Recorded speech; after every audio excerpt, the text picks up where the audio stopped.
Selamat pagi dokter, Prof, dan share-share sekalian. Izinkan saya untuk memulai pembacaan Human uh, pada pagi hari ini dengan topik Neurochemical Pathomechanism in Traumatic Brain Injury. Dengan supervisor Dr. Nyoman Golden, spesialis bedah saraf konsultan.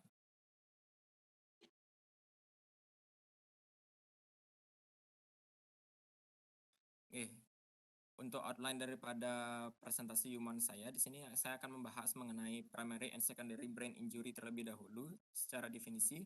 Kemudian apa penyebab dari primary brain injury pada sel dalam tingkat sel, kemudian bagaimana secondary injury, proses secondary brain injury menyebabkan metabolisme derangement atau kerusakan pada metabolisme dalam sel.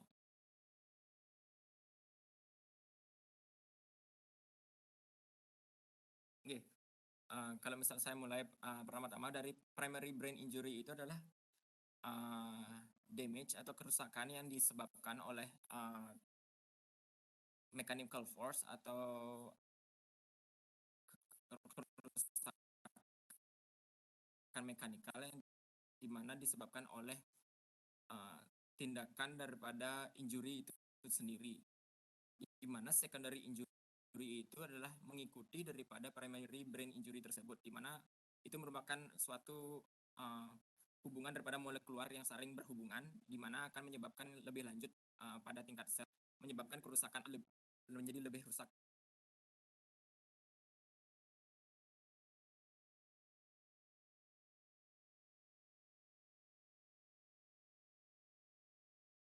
Kalau kita misalnya melihat daripada patofisiologi dari primary dan secondary brain injury, awali dengan adanya ruda paksa atau mechanical force struktur otak itu, gimana kita melakukan mediator kerusakan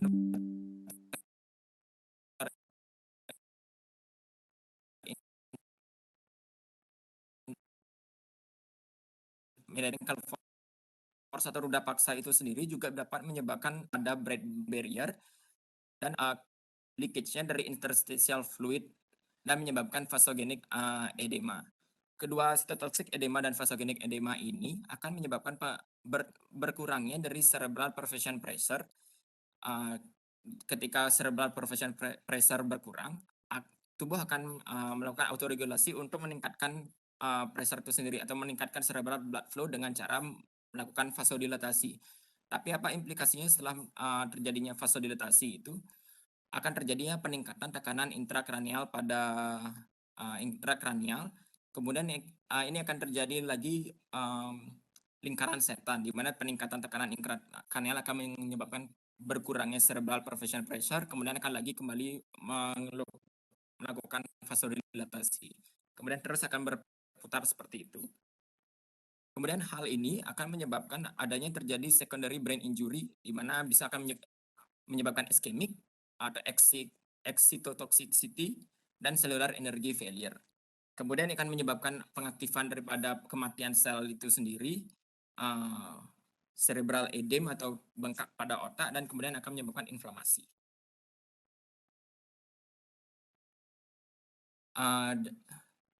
Saya balik lagi untuk ke primary injury, di mana primary injury ini disebabkan oleh adanya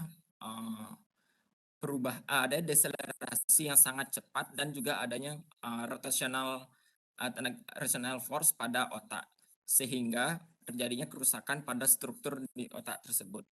Di sini dikatakan ketika deselerasi itu adalah deselerasi itu dengan tenaga yang tinggi dan sangat cepat akan menyebabkan kerusakan pada bridging vein dan sehingga bisa menyebabkan kerusakan pada bridging vein.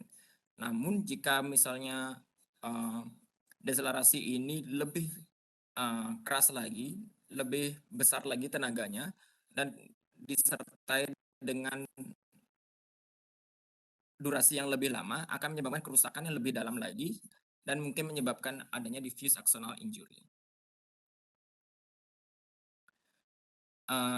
Seperti yang kita tahu bahwa kalau misalnya otak tersebut menggantung dalam tanda petik dalam otak dalam ium kita oleh bridging vein, kemudian beberapa daripada nervus cranialis kita dan juga dengan tentorium kita. Jadi tiga struktur ini yang membuat otak kita dalam petik tergantung dalam ruang kranium kita. Jadi sehingga jika misalnya terjadi sebuah deselerasi yang sangat kuat dan cepat, struktur-struktur yang mungkin mengalami kerusakan adalah struktur dari bridging vein ini tersendiri. Kemudian bisa juga menyebabkan pada struktur dari saraf-saraf tersebut dan juga akan uh, otak akan terbentur dari tentorium dan juga tulang-tulang daripada basis kranii. Seperti yang kita tahu, basis kranii kita tidaklah rata. Dimana kalau misalnya di sini, ada terjadi deselerasi yang sangat cepat, di mana basis kranii kita ini yang tidak rata akan menyebabkan bertabraknya bagian otak yang paling sering adalah frontobasal dan juga bagian temporal. Ini salah satu daripada primary injury, bisa dibagi menjadi vokal dan diffuse. Di mana kalau vokal injury, jika tulang yang terkena bisa menyebabkan fraktur dipres. Kemudian kalau bridging vein yang tear atau robek akan menyebabkan SDH akut. Dan salah satu di sini adalah bisa dari vokal injury tersebut adalah projectile injury. Walaupun projectile injury tersebut tidak hanya dengan primary injury tapi juga disertai juga secondary injury. Kemudian untuk diffuse injury sendiri yang paling ringan bisa disebabkan oleh concussion, di mana untuk struktur yang rusak itu bisa kembali lagi seperti semula dalam waktu yang cukup singkat dan bisa saja tidak terlihat dalam CT scan ataupun dengan mata telanjang. Tapi jika dalam diffuse injury ini dalam tanda petik lebih parah, bisa menyebabkan diffuse axonal injury. Di sini bisa terlihat seperti terjadinya pendarahan pada brainstem dan akan menyebabkan kehilangan kesadaran. Di mana kalau diffuse injury ini klinis yang bakal terlihat adalah lebih kehilangan kesadaran dibandingkan lateralisasi jika pada vokal lesi.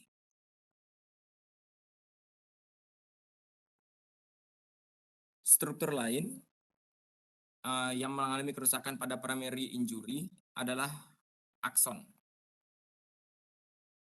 Di sini didapatkan ketika akson mengalami shearing stress atau gara-gara primary brain injury tersebut akan menyebabkan ditemukannya retraction ball, apalagi pada nervus-nervus dengan mielinisasi yang sangat besar. Traumatic axonal injury ini akan merupakan suatu proses yang progresif yang melibatkan transient mechanoporation yang dimana menyebabkan aksolema terbuka dan sehingga tidak dapat mengontrol influx daripada kalsium tersebut.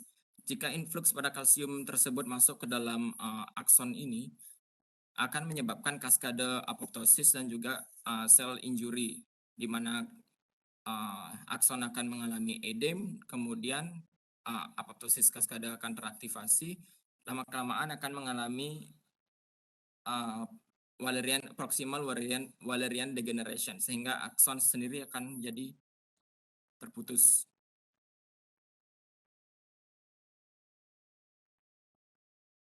Di sini bisa dilihat yang bisa terjadi ketika akson mengalami injury.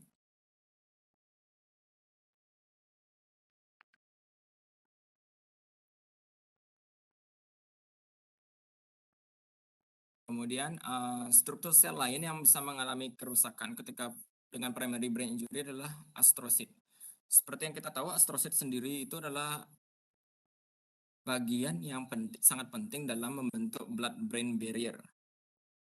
Di sini jika blood-brain barrier mengalami kerusakan, entah itu dengan gara-gara inflamasi, oxidative stress, atau gara-gara searing stress, atau gara-gara primary brain injury atau physical impact, akan terjadi vasogenic edema.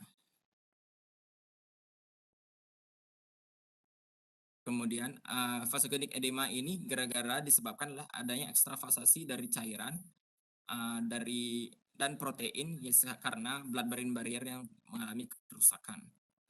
Kemudian jika astrositnya itu sendiri mengalami kerusakan, akan menyebabkan adanya penumpukan daripada ion-ion kalsium terlebih dahulu dan menyebabkan pembengkakan pada astrosit itu sendiri, sehingga bisa menyebabkan cytotoxic edema juga. Cytotoxic edema tersebut akan menyebabkan cytotoxic edema pada astrosit akan menyebabkan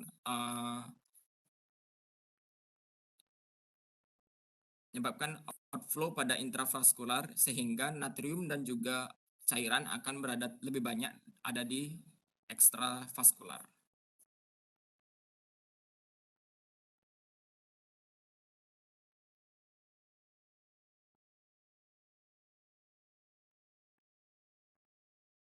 Kemudian struktur yang bisa rusak akibat dari primary injury tersebut adalah mikrovaskulatur. Namun mikrovaskulatur ini sendiri perlu energi yang lebih besar dibandingkan kerusakan untuk merusak akson. Dikatakan energi yang dibutuhkan adalah 5 kali lipat lebih tinggi untuk merusak pada mikrovaskulatur itu sendiri. Jika misalnya kerusakan pada mikrovaskulatur itu terjadi, akan menyebabkan adanya swelling atau bengkak pada perivaskular pada pembuluh darah, akan menyebabkan kerusakan tersebut akan bisa menyebabkan increased microcoagulation dan dapat menyebabkan perivascular hemorrhage karena kerusakan pada mikrovaskulatur tersebut, dan menyebabkan peningkatan pelengketan daripada leukosit itu sendiri di dalam intravaskular karena terjadinya inflamasi. Kemudian bisa rusak seperti yang tadi sudah saya sebutkan, yang bisa rusak daripada physical injury atau mekanisme adalah ion channel dan sinap daripada saraf-saraf itu sendiri, di mana di sini akan terjadi penumpukan daripada kalsium dan juga penumpukan pada natrium itu sendiri. Hal ini akan menyebabkan penarikan daripada cairan, sehingga menyebabkan saraf-saraf tersebut akan bengkak karena penarikan oleh kalsium itu sendiri.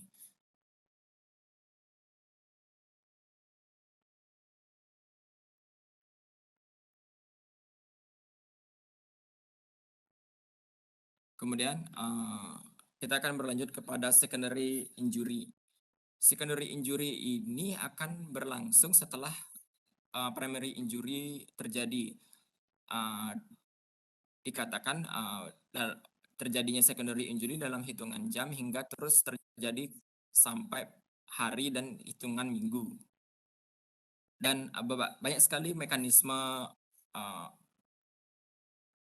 secondary injury tersebut, di mana bisa terjadi hipoksia dan iskemia, akan terjadi edema atau peningkatan intrakranial yang akan menyebabkan intrakranial pressure meningkat, dapat terjadinya excitotoxicity, dapat terjadinya calcium dysregulation, dan cytoskeletal kerusakan sitoskeletal, di mana saya akan membahas hipoksia dan iskemia terlebih dahulu. Di sini dalam grafik di sini, cerebral blood flow yang normal adalah 40 sampai 60 ml per 100 gram per menit. Jika mengalami kekurangan daripada rate tersebut, akan mengalami disturbance pada central nervous system kita. Kalau misalnya di bawah daripada 10, antara 5 sampai 10 daripada mililiter per 100 gram per menit, akan bisa menyebabkan terjadinya kematian daripada sel, yaitu nekrosis kepada sel.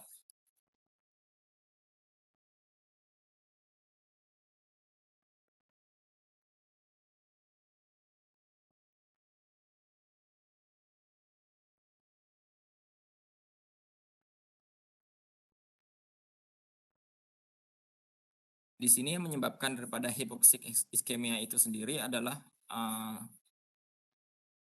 cerebral perfusion pressure, di mana yang mempengaruhi adalah cerebral perfusion pressure, di mana CPP atau cerebral perfusion pressure ini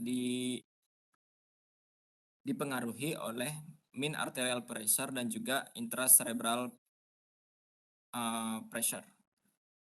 Di mana kita lihat apa yang menyebabkan daripada mean arterial pressure itu adalah stroke volume, heart rate, dan juga total perivascular resistance. Kemudian untuk intracerebral pressure disebabkan dipengaruhi oleh cerebral blood volume (CSF) dan juga dari tisu itu sendiri. Di sini yang berperan daripada pengaturan daripada cerebral blood volume dan pada CPP ini adalah autoregulasi, di mana di situ disebutkan oleh kemampuan daripada otak untuk mengatur cerebral blood volume agar cerebral blood volume masih tetap walaupun ada terjadi peningkatan daripada tekanan dalam intrakranial dan juga penurunan pada MAP. Di sini dikatakan jika misalnya saya sudah sebutkan tadi, jika dikurang daripada 5 sampai 10 untuk cerebral blood flow akan menyebabkan infarction pada otak itu sendiri. Dan kalau misalnya cerebral blood flow pada tingkat 15 hingga 18 mm per 100 gram per menit akan menyebabkan selective neuronal loss.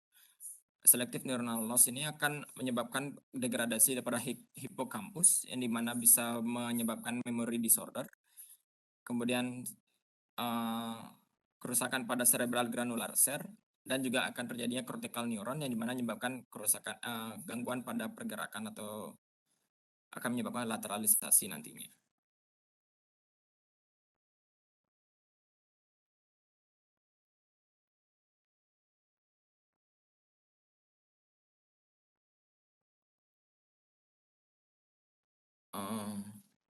Di sini pada awalnya fokus untuk menyelesaikan hypoxic ischemia dari secondary brain injury ini adalah dengan pengontrolan ICP. Namun berangsur-angsur mulai melakukan migrasi untuk melihat bahwa terapi yang dilakukan adalah meningkatkan cerebral perfusion pressure. Di sini dikatakan pada percobaan dengan cerebral perfusion pressure meningkatkan adanya potensi untuk meningkatkan oksigenasi jaringan kepada otak sehingga kematian kepada otak gara-gara hypoxic ischemia ini berkurang.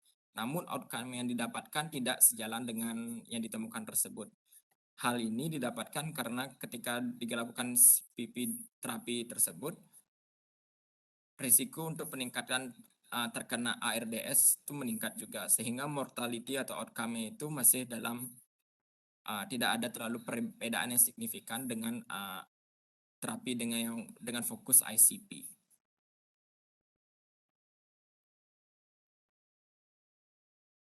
Kemudian secondary injury juga menyebabkan adanya edema pada otak, di mana edem otak ini akan menyebabkan peningkatan intracerebral pressure atau tekanan intrakranial, di mana peningkatan tekanan intrakranial ini akan menyebabkan penurunan daripada cerebral blood flow, di mana cerebral blood flow ini akan penurunan cerebral blood flow ini akan menyebabkan kematian daripada jaringan otak tersebut. Ini akan menyebabkan lagi kaskade kematian dan edema lagi kembali pada otak. Kemudian akan berbolak-balik, akan menjadikan lingkaran setan kembali.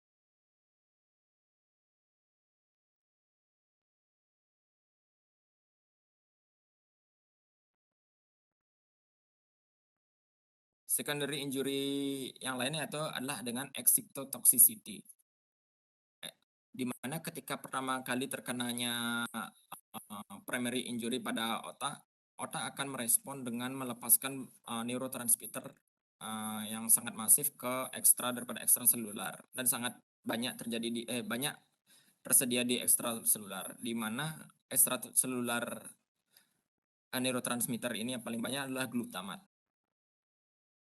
glutamat tersebut karena banyaknya glutamat ini akan akan, eee, mengikat pada reseptor NMDA, di mana nih peningkatan, glutamat tersebut akan menyebabkan meningkatkan intraselular kalsium.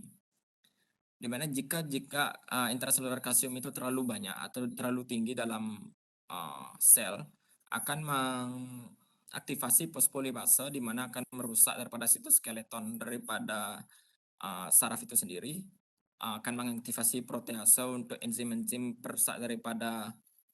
eee, perusak daripada saraf itu sendiri, kemudian akan mengaktifasi kalpains dan caspase, dan kemudian juga bisa mengaktifasi daripada oksidasi sintesis, di mana akan menyebabkan peningkatan ROS.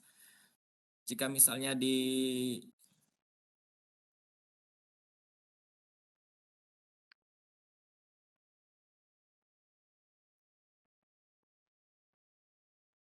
peningkatan, intraselular tersebut ini akan menyebabkan pelepasan daripada glutamat yang lebih banyak lagi, sehingga peningkatan kalsium dan peningkatan glutamatnya akan menyebar ke bagian, saraf yang lain, sehingga menyebabkan kerusakan daripada saraf-saraf yang lain dengan mekanisme yang sama seperti yang tadi.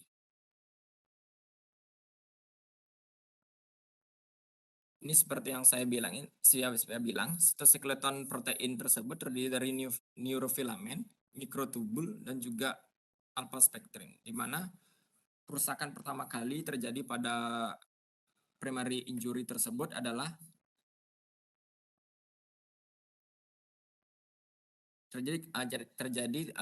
degradasi daripada sitoskeleton itu tersebut.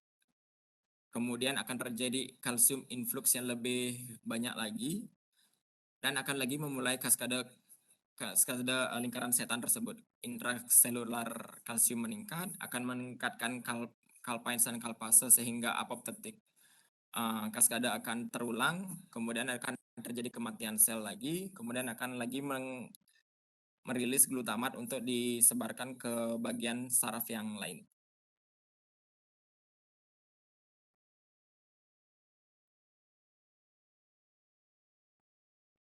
Seperti yang tadi saya dapat, bilang, brain metabolisme ketika terjadi, injury atau terjadi traumatic brain injury yang primary, akan melepaskan neurotransmitter yang luar biasa banyak di ekstraselular. Kemudian akan terjadinya ion disruption atau ion dysregulation, karena, neurotransmitter yang terlalu banyak ini akan berikatan dengan, reseptor NMDA, kemudian akan terjadi influx daripada kalsium itu sendiri. Terlalu banyak kalsium pada intraselular akan menyebabkan kaskade apoptosis dan, pelepasan glutamat lebih banyak lagi.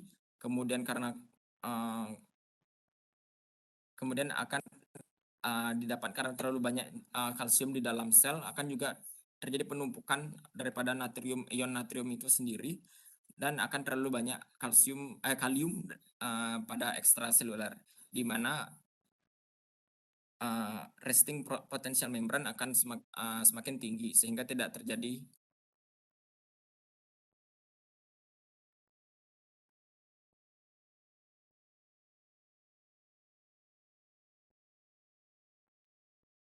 Kemudian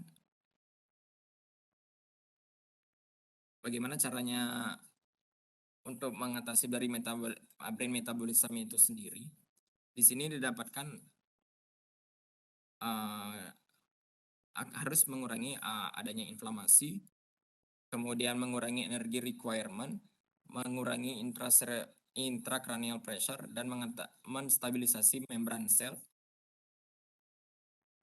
dan meningkatkan traumatic CBF metabolic uncoupling. Kemudian secondary injury sendiri akan menyebabkan, permeabilitas pada mitokondria yang semakin tinggi, di mana, kalsium yang terlalu banyak ada di dalam intraselular tersebut akan menyebabkan permeabilitas daripada mitokondria berkurang. di mana akan membuka daripada mitokondria permeability transition, di mana mitokondria permeability transition akan meningkat dan akan terbuka sehingga uh,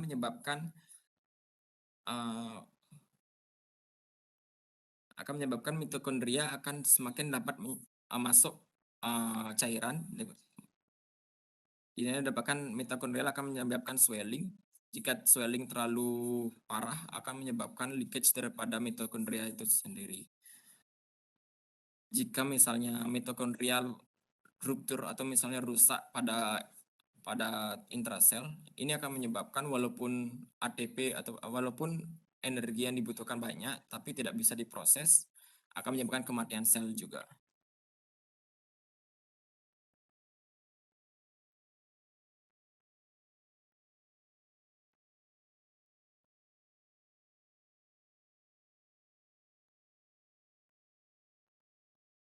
Kemudian secondary injury sendiri juga akan menyebabkan DNA damage atau kerusakan pada DNA. Seperti yang saya tadi dapat uh, singgung, di mana peningkatan daripada ion kalsium pada intraseluler akan menyebabkan pengaktifasi caspase dan juga calpines, di mana caspase ini akan mengaktifkan apoptosis mekanisme, di mana apoptosis mekanisme ini akan merusak DNA.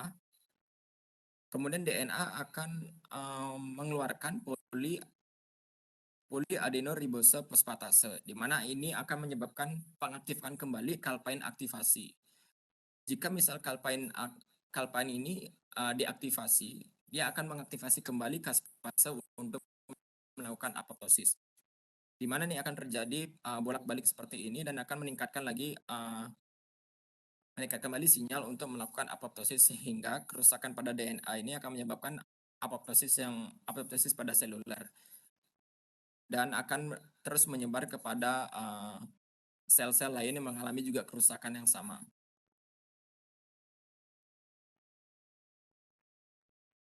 Secondary injury yang lain yang bisa berhubungan juga adalah terbentuknya free radical atau radikal bebas. Semua secondary injury pada otak ini akan berujungnya pada peningkatan radikal bebas, di mana radikal bebas ini sangat toksik kepada sel, di mana jika terjadi kerusakan pada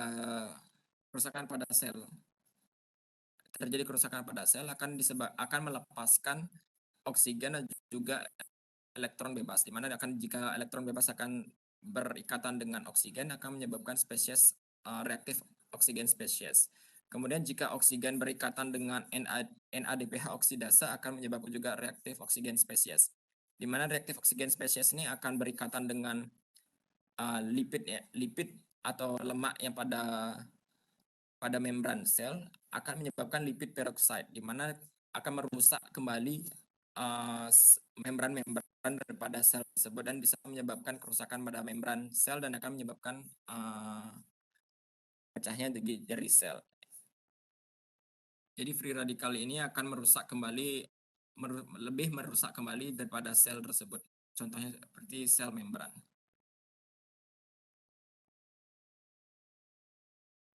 Mekanisme lain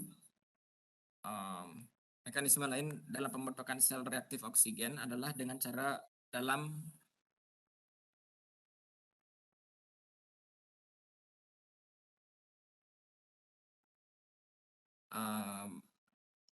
dengan pathway daripada bradykinin itu sendiri. Dari bradykinin sendiri akan mengaktifkan fosfolipase A2 dan akan membuat arachidonic acid. Arachidonic acid akan mengaktifkan dari reaktif oksigen spesies itu sendiri. Dari bradykinin itu sendiri akan meningkatkan intraselular kalsium dan akan meningkatkan pengaktifan daripada fosfolipase A2 dan akan lagi kembali membuat reaktif oksigen spesies yang juga nantinya akan merusak daripada sel membran itu tersendiri.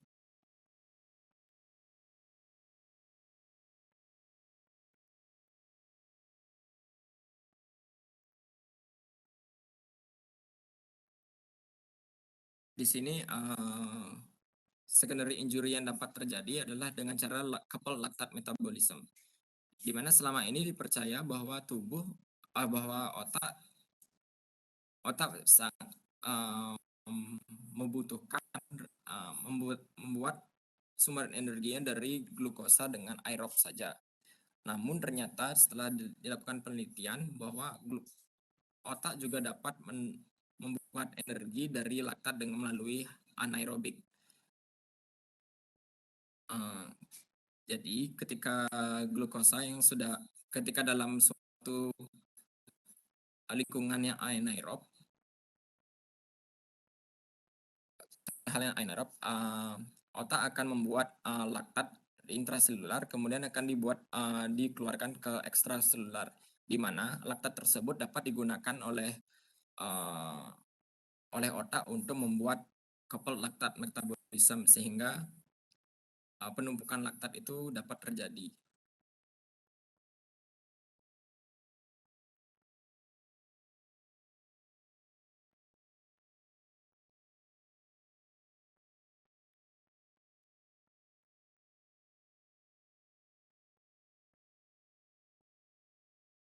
Kemudian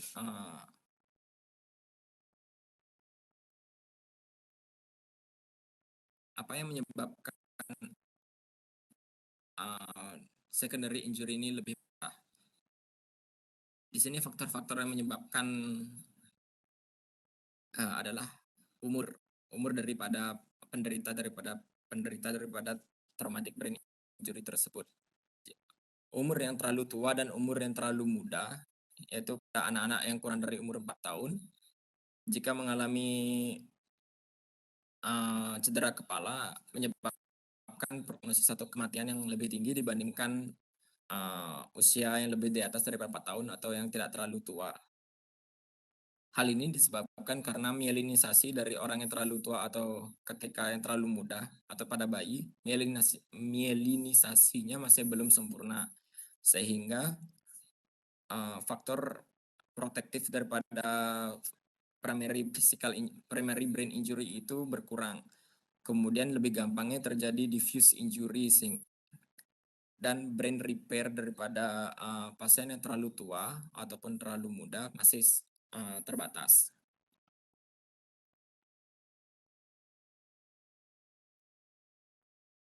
Orang dengan apoliprotein A juga susceptible atau lebih parah ketika terkena cedera kepala, dan secondary injury yang disebabkan akan menyebabkan morbiditas atau kerusakan yang lebih parah lagi, di mana seperti kita tahu apoliprotein A ini berhubungan langsung dengan gangguan pikiran dan neurodegenerasi, dan batasnya daripada perbaikan daripada otak itu sendiri. Sehingga jika terkena secondary brain injury, hal ini akan lebih merusak daripada fungsi otak itu sendiri dan menyebabkan prognosis yang buruk. Di sini dikatakan untuk hal gender masih belum jelas apakah laki-laki atau perempuan yang jika mengalami cedera kepala akan mengalami lebih aman atau lebih dapat adanya protektif efeknya. Tapi dikatakan jika perempuan normal yang tanpa ada cedera kepala, cerebral blood flow-nya lebih tinggi dan memiliki hemisfer yang lebih besar, di mana uh, dikatakan cerebral blood flow yang tinggi ini termasuk protective effect kepada cedera kepala. Namun ketika dilakukan penelitian, didapatkan berbagai macam uh, hasil outcome, di mana ada yang mengatakan bahwa perempuan jika terkena cedera kepala lebih cenderung mengalami kerusakan yang lebih besar. Ada yang mendapatkan jika perempuan mengalami cedera kepala akan mendapatkan protective effect yang lebih besar sehingga lebih aman, dan ada yang tidak menemukan adanya perbedaan yang signifikan. Jadi untuk masalah gender masih belum bisa disimpulkan apakah ada protective effect atau malah ada risiko yang lebih parah. Jadi sekian daripada presentasi yang saya lakukan dari neuropathomekanisme dari otak. Jika ada pertanyaan bisa jawab. Ya. Bu Dioka nih ada yang tanyakan nggak?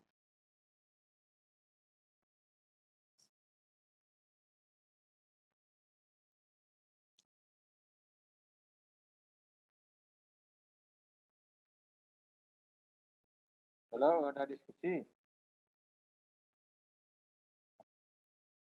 dari Presiden. Ya, nggak bagus Bu Dioka. Izin dokter, mau bertanya dokter, yang Denny. Izin bertanya, terima kasih atas kesempatannya dok. Terima kasih atas presentasi sangat luar biasa dokter. Bung Hara, saya akan bertanya apakah implikasi dalam injury dalam yang cedera kepala dokter. Mungkin itu saja yang dapat saya pertanyakan. Terima kasih dokter. Yuk, jawab.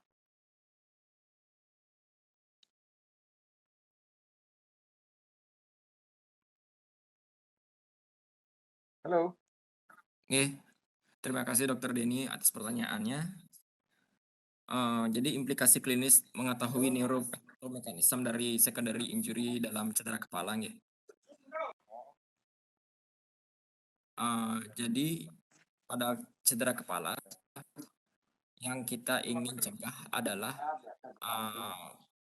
terjadinya kerusakan lebih lanjut daripada secondary injury pada cedera kepala.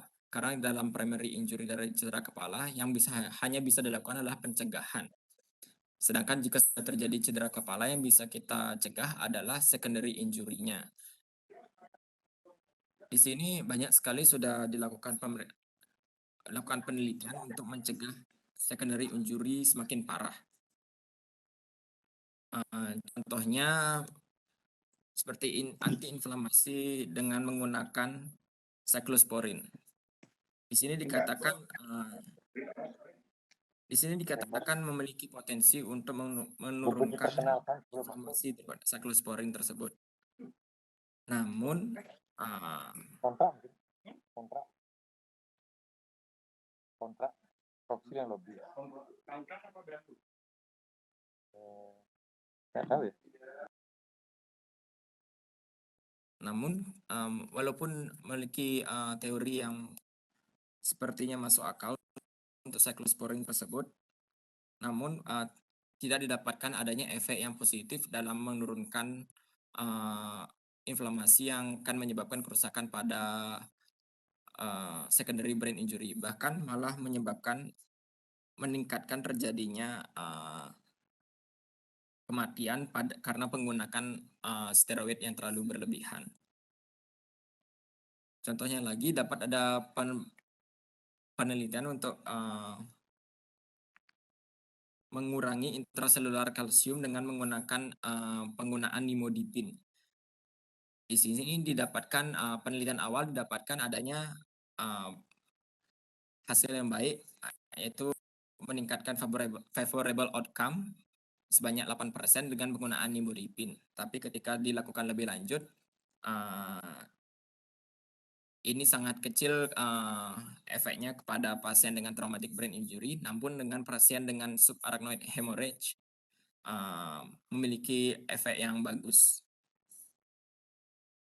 Mungkin kalau jika dikumpulkan banyak sekali untuk penelitian-penelitian yang mencegah terjadinya secondary injury lebih lanjut. Namun sampai saat ini belum ada yang bisa menunjukkan bahwa outcome daripada obat-obatan ada hasilnya atau ada perbedaan yang signifikan untuk memiliki nilai protektif terhadap pencegahan secondary brain injury tersebut. Jadi mungkin kalau bisa ini jawabannya, mungkin kalau misalnya ada tambahan dari dokter, mohon ini ya dokter, mohon pencerahannya. Ya. Ya. Jadi pertanyaan dia apa itu?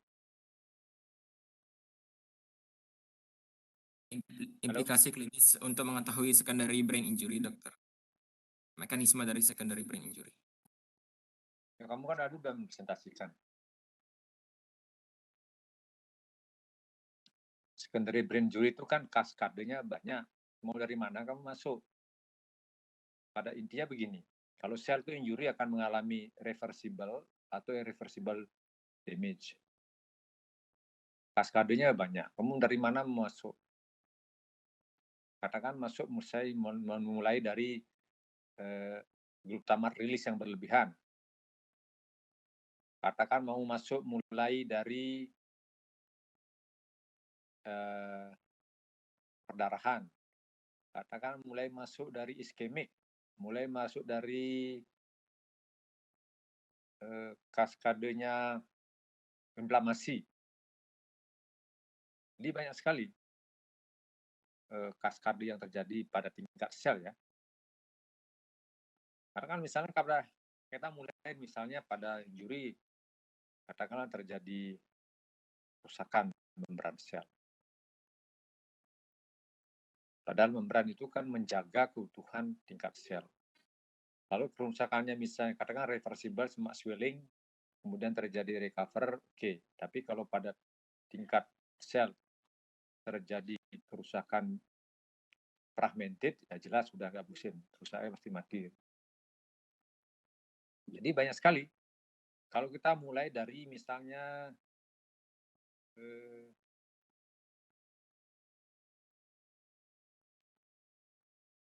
rilisnya neurotransmitter, terutama glutamat. Glutamat itu akan memicu terjadinya depolarisasi yang berakibat terjadinya kalsium channel terbuka, kalau pintu karena ada depolarisasi, kalau pintu-pintu kalsium itu ada, kalau tidak salah ada 19 beberapa pintu kalsium. Termasuk rilis kalsium dari retikulo endoplasmik, yang di situ kalsium disimpan di sana. Kita berangkat dari kalsium saja. Kalsium influx itu kalsium yang berlebih dalam sel. Karena kalsium itu sama dengan sebagai second messenger, sama dengan hormon dia. Jadi bisa mengaktifkan semua enzim ataupun proses-proses yang kalsium dependent. Nuklease itu butuh kalsium. Kalau dia terlalu banyak di merusak inti sel. Kemudian kalsium mengaktifkan fosfolipase A2. Arachidonic acid banyak yang rusak, membrannya banyak yang rusak. Proses arachidonic acid itu di metabolisme akan mengeluarkan free radikal bebas atau free radikal. Radikal lagi merusak membran sel. Jadi kaskadenya itu ya banyak dan tidak bisa diblok satu-satu. Jadi kalsium influx itu sama dengan the final pathway of cell death itu. Jadi begitu dia menginflux, kematian sel sudah final itu kalau itu terlalu banyak. Karena dia mempunyai kemampuan untuk mengaktifkan semua enzim kalsium dependent enzyme, termasuk semua enzim perlu kalsium. Kalau itu diaktifkan dia akan bekerja. Kalau reaksi enzim-enzim yang bersifat digestif itu akan kerusakan selnya akan nekrosis. Kalau kalsium lalu menyebabkan terjadi membran sel di inner membran di mitokondria itu rusak, akan terlepas sitokin C. Sitokrom C yang lepas itu akan mengaktifkan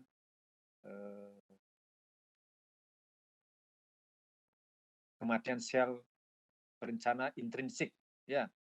Jadi apoptosis intrinsik kalau sitokrom C lepas ya dari inner membrannya. Sehingga sulit untuk mengembangkan obat-obat untuk mencegah secondary brain injury. Apa yang mau diblok? Kalsium channelnya banyak sekali. Glutamat blok, NADA atau AMPA reseptor. Itu yang mau diblok. Padahal banyak hal yang berperan lain. Jadi susah. Sehingga obat-obat yang dikembangkan sekarang pun juga belum sepenuhnya bisa menjanjikan untuk neuroprotektor ya. Ini namanya neuroprotektor, ada nanti neuroregulator lain lagi itu. Sehingga praktikalnya ya untuk itu ya mencegah terjadinya secondary brain injury, misalnya jangan sampai iskemik, karena iskemik itu kamu kalau berangkat dari iskemik misalnya, sudah iskemik itu berarti kegagalan metabolisme. Karena kalau iskemik itu kan berarti oksigen tidak cukup,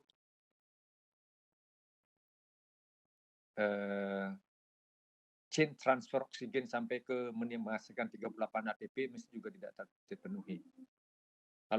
Kalau tenaga tidak cukup, hampir semua pompa-pompa di membran sel itu mempunyai dan reseptor itu adalah perlu tenaga. Anda bisa bayangkan kalau tenaganya nggak ada, natrium kalium pump nggak bisa bekerja, berarti natrium lebih banyak masuk ke dalam sel. Karena itu gradien elektriknya seperti itu. Kalau natrium banyak sel diikuti oleh osmolaritas yang lebih tinggi, air bergerak, sel bisa pecah. Lalu kemudian ada beberapa yang dikembangkan, misalnya steroid, dosis tinggi, itu sebagai radikal bebas scavenger, karena dia membuat membran stabil. Nyatanya juga tidak. Pada studi yang sangat besar melibatkan 10.000 pasien juga tidak memberikan hasil. Ingat steroid dosis tinggi, metil itu menyebabkan terjadi depresi sistem kekebalan yang sangat hebat dan iritasi pada GI tract, komplikasi lebih banyak daripada manfaatnya. Jadi kalau bicara kaskadenya itu banyak sekali. Mau dari mana dilihat. Ya, belum lagi ada namanya risiko reperfusi injury. Kamu dekompresi otaknya dengan harapan terjadi tekanan yang turun, tapi ingat bahwa pada saat dia iskemik, itu sudah terjadi iskemik injury. Pada saat iskemik injury ada perubahan enzim yang sangat permanen, misalnya santin dehidrasi menjadi santin oksidase, yang itu membuat radikal bebas lebih banyak lagi. Berarti tingkat kematian dengan radikal bebas, berarti tingkat kematian sel akan lebih banyak. Jadi makanya kenapa pada dekompresi itu pun evidence base-nya juga tidak bagus, tidak terlalu baik lah. Jangan berharap sekali lah, boleh itu opsi.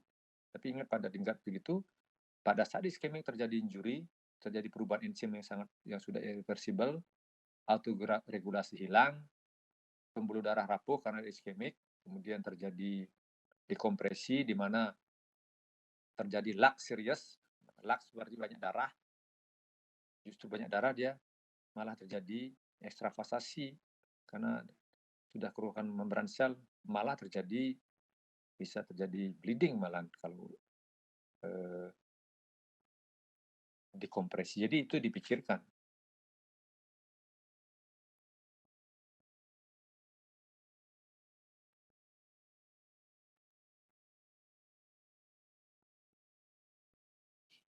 Ekstravasasi cairan. Jadi itulah kenapa lalu pada tingkat klinis evidence base-nya itu juga nggak kuat-kuat amat, ya. Karena itulah proses pada tingkat sel itu seperti terjadi karena terjadi kemungkinan besar namanya reperfusi atau luxurious injury. Tapi ya lakukan saja, itu kan opsi. Jadi di dalam benak kita supaya tahu bahwa itu opsi yang kemudian yang bisa diambil untuk tujuan-tujuan yang ingin kita capai. Tapi ingat bahwa apa yang kita mau lakukan itu selalu ada double sword, pedang bermata dua. Ya, dan itu harus diantisipasi. Ya, kamu memberikan manitol misalnya, oke lah. Manitol memberikan itu tujuannya membuat osmotic pressure bekerja, tapi ingat pada kematian sel atau kerusakan sel. Bahwa manitol itu bekerja pada membran yang semi permeable, harus ada perbedaan osmotic pressure, sedangkan pada kerusakan membran tidak lagi ada membran bekerja sebagai semi permeable, lalu akan mix dia, malah terjadi rebound effect. Itu juga harus dipikirkan. Jadi selalu ada pedang bermata dua yang harus kamu pikirkan. Jangan dengan memberikan itu lalu kamu beranggapan itu akan memberikan hasil itu. Itu message-nya dari apa yang kamu lakukannya. Ada lagi?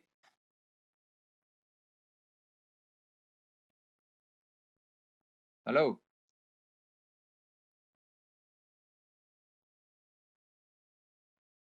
Ayo dengar suaraku enggak ini? Dokter. Dengar Dok. Iya, dokter. Terima kasih, dokter. Terus ada lagi yang ingin diskusikan?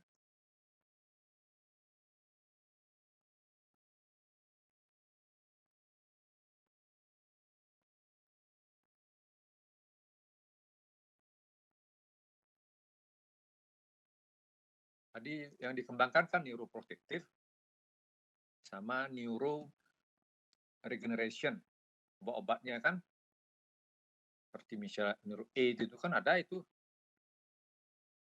Dan banyak sekali kamu kalau banyak baca di banyak sekali trial yang sudah lakukan untuk neuroprotector banyak ya. Steroid, kemudian apanya lagi itu nimodipin termasuk diantaranya itu protectant.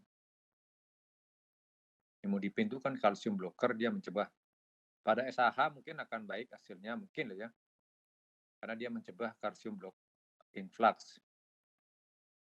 Karena kalau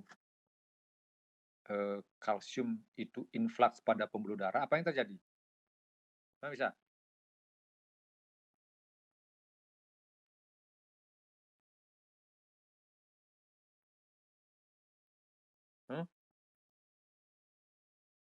Apa yang terjadi kalau kalsium influx pada pembuluh darah? Dokter, akan bisa menyebabkan vasokonstriksi, dokter. Kenapa?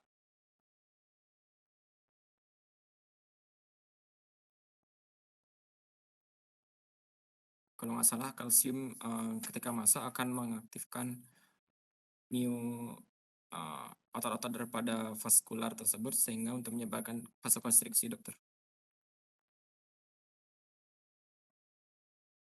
Pembuluh darah itu yang di pada level apa itu?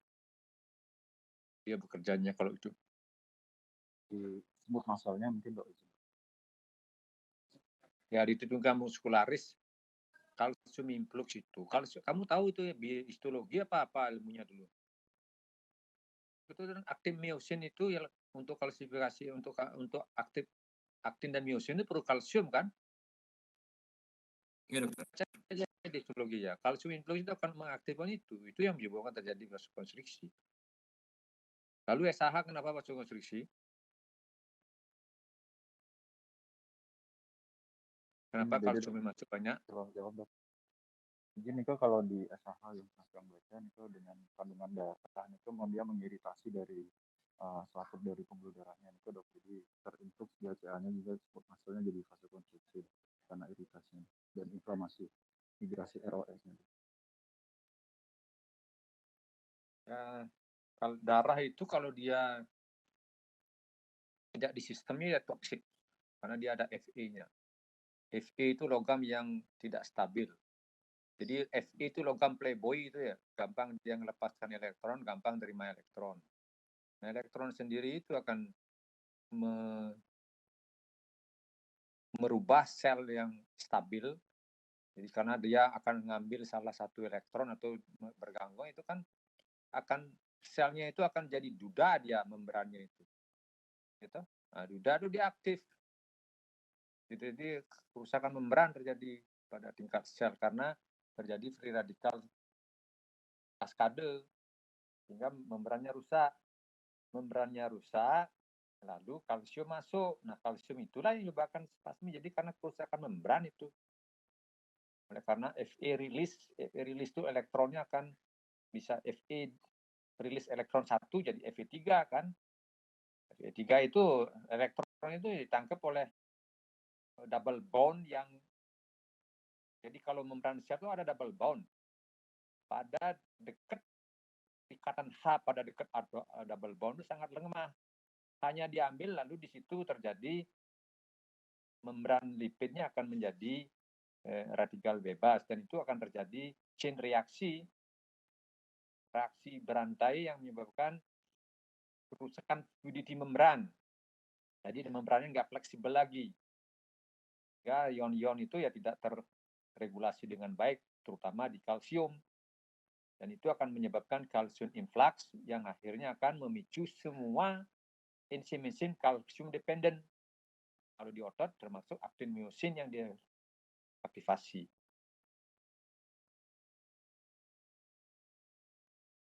Ya. Makanya dia targetnya kalsium blocker kan, karena memang kalsiumnya. Jadi kalau kalsium masuk ke dalam sitosol dan berlebihan, itu sama dengan kamu melepas rubah ke kandang ayam, ayamnya habis dimakan. Karena dia semua hampir aktivasi sel itu memerlukan kalsium, makanya kalsium disebut dengan sebagai second messenger. Sama dengan hormon-hormon seperti steroid.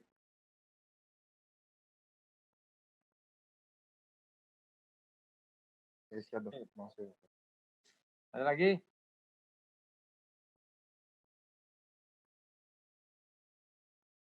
Ya, ini kepentingannya adalah bahwa pada tingkat ilmu biomolekuler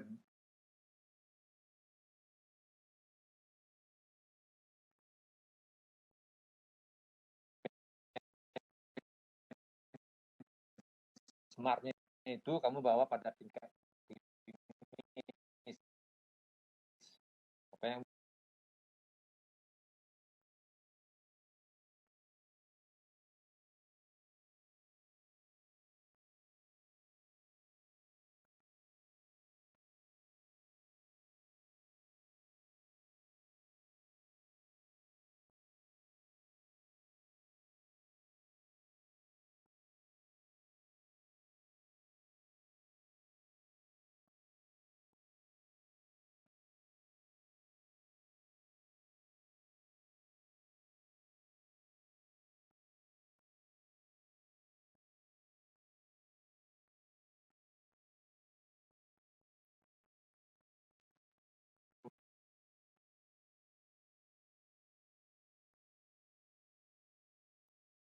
Halo, masih dengar sidangnya ini?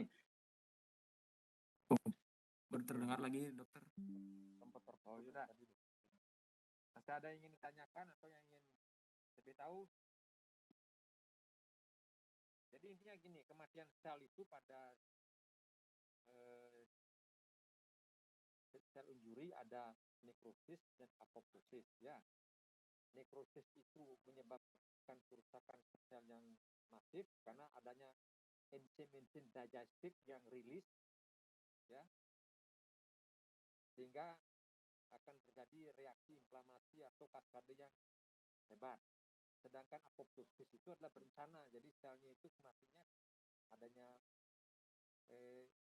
tidak menimbulkan reaksi yang berlebihan karena sel akan berubah menjadi fragmented dan kemudian bisa dilakukan engulf oleh makrofag sehingga tidak menimbulkan sel-sel sekitarnya menjadi injuri ya. Kalau ekstensitasi bisa kalau dia kerusakan nekrosis. Jadi nekrosis itu digested cell, enzim itu yang rilisnya banyak dan itu akan memakan semua. Ya, terserah dari mana mau melihat aktivasinya dia. Tapi kalau kematian membran sel karena apoptosis itu ya dia berencana ada program cell death ya dari mulai fase itu. Kalau misalnya tadi aku bilang dari intrinsik adalah dari sitokrom C yang dirilis dari intermembran mengaktifkan fase 9 terus akhirnya jadi ke membran, lalu membran akan tidak bisa mempertahankan strukturnya jadi fragmented, lalu itu dianggap benda asing oleh tubuh kita, lalu makrofag akan melakukan digestif.